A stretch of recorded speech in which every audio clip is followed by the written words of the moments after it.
Surya Paloh, Ketua Umum DPP Nasdem, kembali membuat sejumlah kejutan politik di tengah memanasnya suhu politik menjelang pemilihan presiden. Sejumlah dinamika politik terus bergulir, khususnya terkait pernyataan Megawati Soekarnoputri yang intinya menyebutkan partai lain yang akan mencomot atau mengusung kader di luar partainya dinilai menyinggung harga diri Partai Golkar sebagai pelopor koalisi Indonesia Bersatu. Selain ditengarai menyindir Golkar dan KIB, pada saat yang sama Megawati juga menyindir Joko Widodo. Sindiran Megawati itu direspon Ketua Umum Golkar Airlangga Hartarto dengan memasukkan Ridwan Kamil, Gubernur Jawa Barat, sebagai kader Golkar. Sebelumnya santer isu bahwa KIB akan mengusung Ganjar Pranowo, Gubernur Jawa Tengah, yang juga kader PDI Perjuangan, sebagai bakal calon presiden.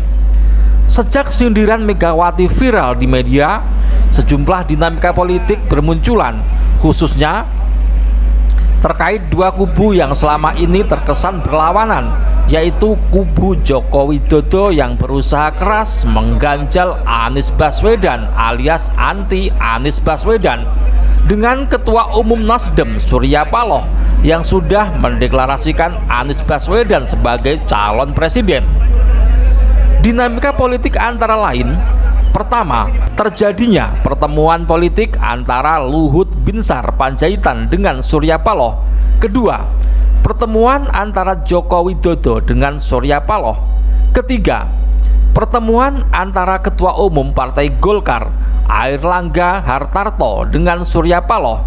Keempat, penegasan PKS dan Demokrat yang akan mengusung Anies Baswedan sebagai calon presiden.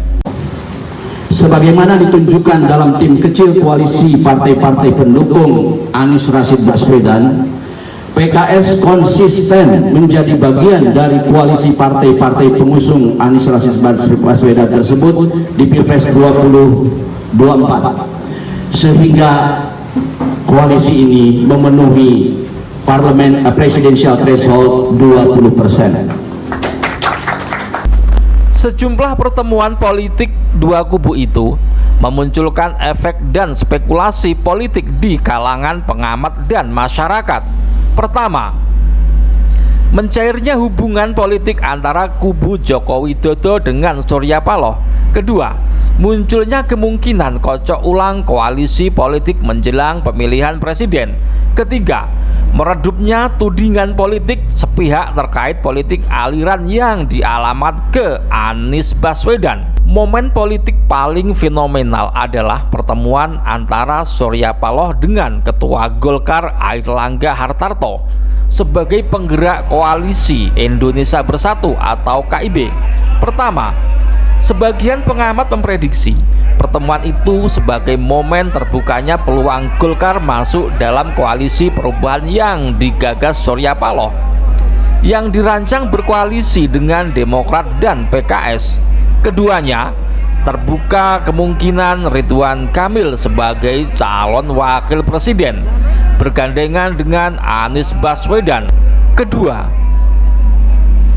terbukanya kemungkinan Ridwan Kamil sebagai calon wakil presiden bergandengan dengan Anies Baswedan.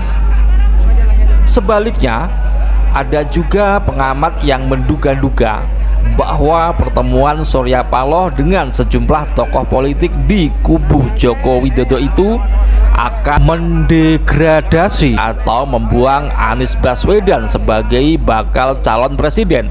Artinya, Surya Paloh ikut bergabung dengan kubu Joko Widodo untuk mendepak Anies Baswedan dari capres yang sudah dideklarasikan Nasdem.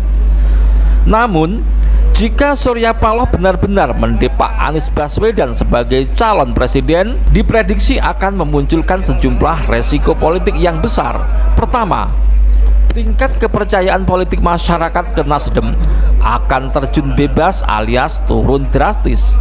Kedua, Surya Paloh hanya akan dinilai sebagai politisi yang haus kekuasaan, bukan lagi dipandang sebagai tokoh politik yang berjiwa kebangsaan dan nasionalisme, karena hanya sekedar mementingkan kekuasaan, kurang mementingkan demokrasi kerakyatan.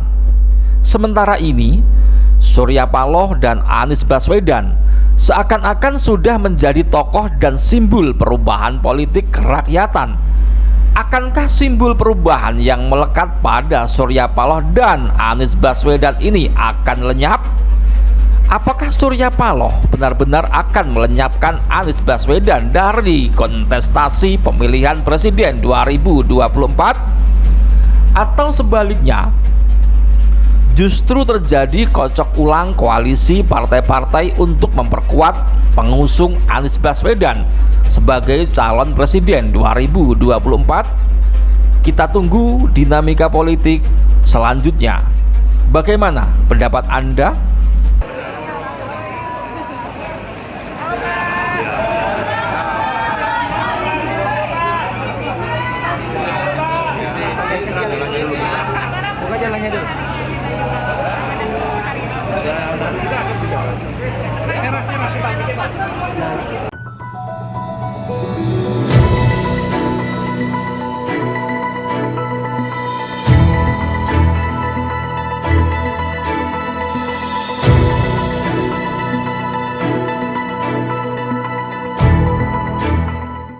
Oke, buat pria perkasa yang ingin on terus, yang ingin staminanya oke, diranjang, cepetan, yuk minum Fitman.